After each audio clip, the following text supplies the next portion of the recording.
Kembali lagi kita di Generasi Mecin, masih bersama narasumber saya ada Pak Lisman Manurung dan juga Pak Juri Ardiantoro menghadapi new normal yang belakangan bisa dibilang overrated ya. Semua orang bilang new normal, definisinya masih agak ambigu nih dari beberapa sektor. Pak Lisman, mengingat pemerintah akan segera melonggarkan nih dalam jangka waktu dekat sepertinya, ada istilah-istilah new normal yang sering sekali kita baca atau kita dengar. Apakah kira-kira masyarakat kita akan patuh, Pak, dengan peraturan-peraturan yang akan dibuat ke depan? Apa harus ada sanksi yang keras untuk masyarakat menjelang diberlakukannya new normal, Pak Lisman? Terima kasih ya. Kalau kita lihat kenapa ini harus muncul, kalau menurut saya selama PSBB berlangsung ya dari Maret, April, dan sekarang memasuki bulan Mei,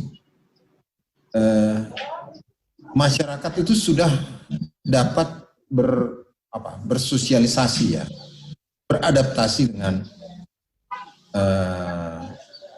COVID dan usaha penanggulangannya. Bahkan secara kreatif, masker yang dulu banyak digunakan lagi, masker yang model perawat kesehatan ya, di medisi sudah diganti dengan begitu banyak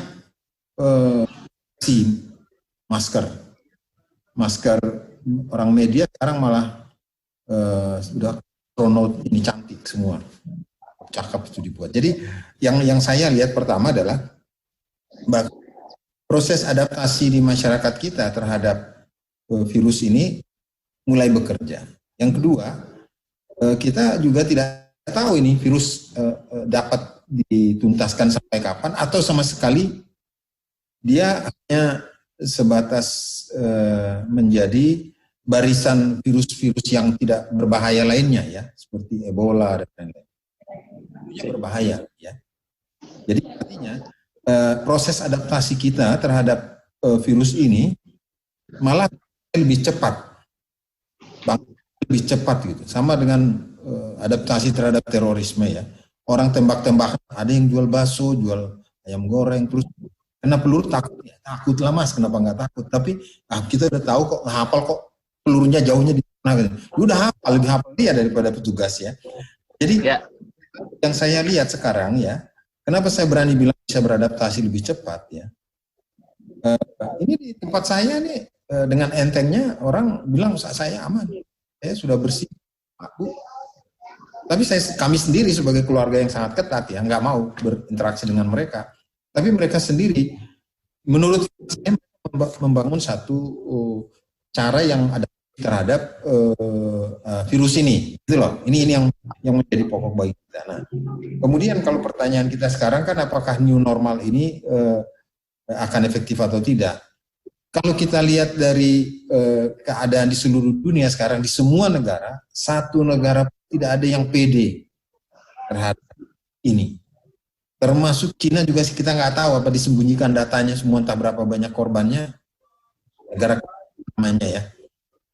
Dan Vietnam apalagi, apa benar dia bisa nol? Tapi ya kita nggak perlu nanya sama dia. Tapi karena saya pernah, dan saya kurang percaya itu, karena di sana itu orang kalau naik motor ya, tabrakan, dua-duanya itu lari kencang seperti kita, di trotoar, hadap-hadapan. Tahu nggak berantem, cuman pandang-pandangan sebentar, udah nggak ada berantem lagi, pergi. Terus saya tanya, saya di sana, kenapa begitu?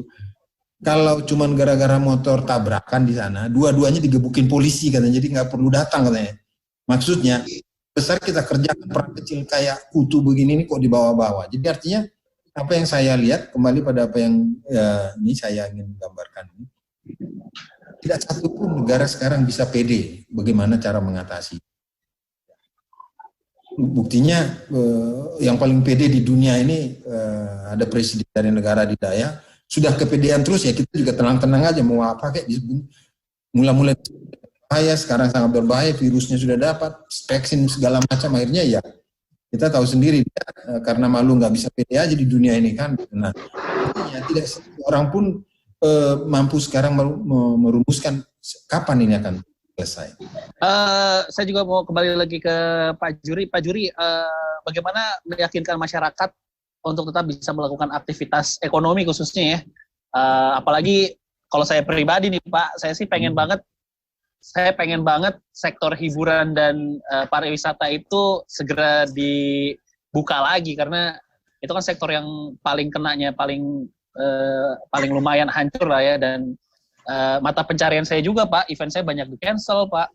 Pak Juri. Nah kalau kira-kira kalau pariwisata dan hiburan itu kan standar paling aman lah ya, sama seperti dibukanya tempat ibadah. Itu kira-kira kapan akan bisa dibuka Pak kalau mengingat standar new normal, Pak Juri? Mengenai kapan atau pastinya kapan dibukanya kegiatan-kegiatan masyarakat di banyak sektor, termasuk di bidang pariwisata, tentu akan segera diputuskan.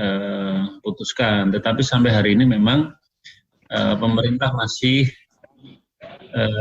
mengkaji secara lebih lebih komprehensif, kemudian mengikuti perkembangan dari wabah ini yang sangat penting untuk menjadi dasar pemerintah untuk mengambil kebijakan pembukaan kegiatan-kegiatan masyarakat secara terbatas, termasuk pariwisata. Jadi kita akan tunggu saja, karena pembukaan ini tidak serta-merta karena keinginan subjektif atau karena orang ingin bekerja, tetapi semata-mata karena memang kondisi lapangannya, data-data yang ada itu memang suatu daerah layak untuk dibuka atau diperbolehkan membuka kembali aktivitas-aktivitas masyarakat di berbagai bidang. Nah, jadi kita akan tunggu saja, tetapi pemerintah tentu sudah menghitung, mengkalkulasi, membuat simulasi berdasarkan penghitungan-penghitungan saintifik begitu. Oke, yang jelas semua kegiatan ataupun pemberlakuan kegiatan itu berdasarkan data dan juga angka ya. Kesehatan tetap nomor yang diutamakan ya Pak Juri ya? Iya, betul. Iya, betul. Iya, jadi betul. Jadi ini saya juga saya membaca di portal-portal berita dan informasi, kegiatan new normal akan diawasi dengan bantuan tentara, Pak. Sejauh mana tentara akan turun ke masyarakat, Pak, di sini? Ya, jadi salah satu elemen penting dalam membuka era baru, era normal baru ini adalah bagaimana memastikan kedisiplinan di dalam menerapkan protokol kesehatan ketika kegiatan masyarakat dibuka. Nah, protokol kesehatan ini tidak hanya berlaku bagi masyarakat, tetapi juga bagi pihak-pihak penyelenggara yang membuka kegiatan itu, misalnya mal. Maka pihak pengelola mal juga harus disiplin, harus mengikuti protokol kesehatan secara ketat. Begitu juga pengunjungnya.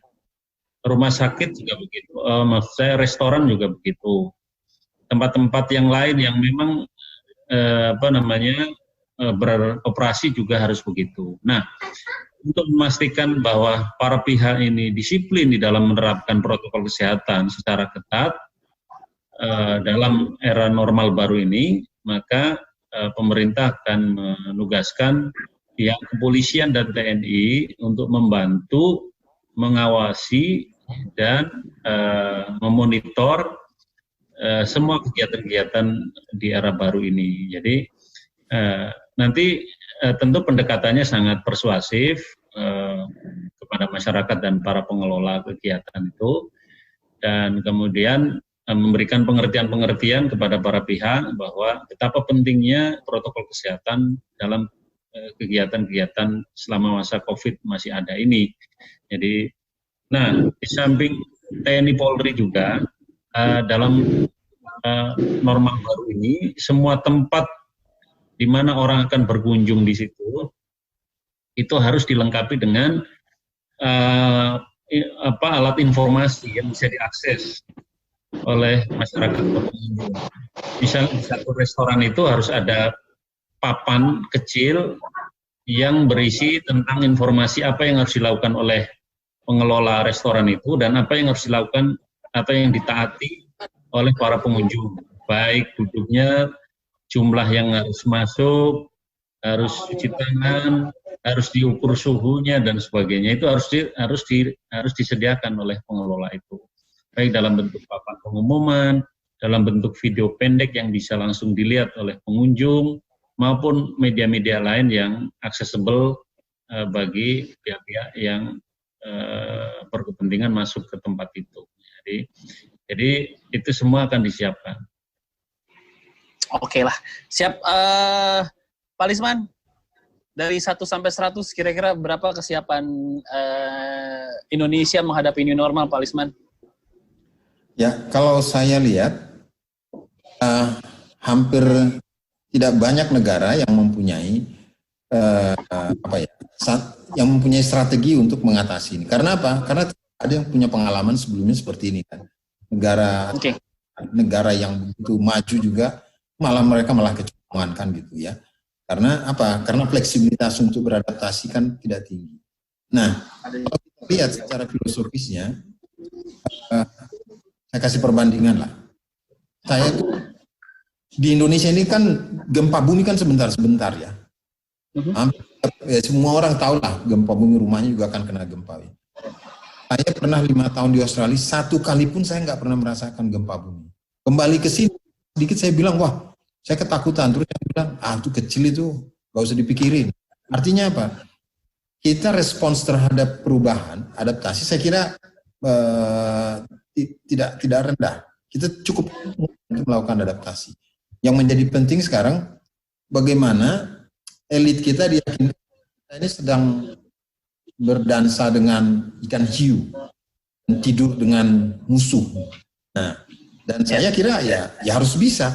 Kalau nggak bisa, masa kita harus minta semua alat COVID yang begitu mahal dari negara lain, kita masih memperkaya negara-negara maju dong.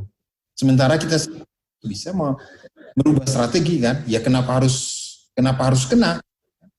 Apakah itu dengan demikian akan responsif terhadap adanya ajakan untuk taat ya? Makanya saya apresiasi bahwa petugas terutama TNI digerakkan, tetapi TNI kan akan menggunakan sistem senjata teknis ya.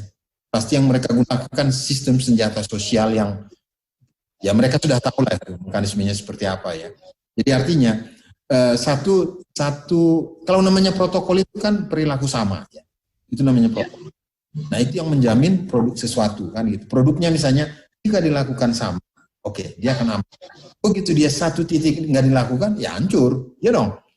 Dia sudah melakukan semua, tidak cuci tangan, udah korban.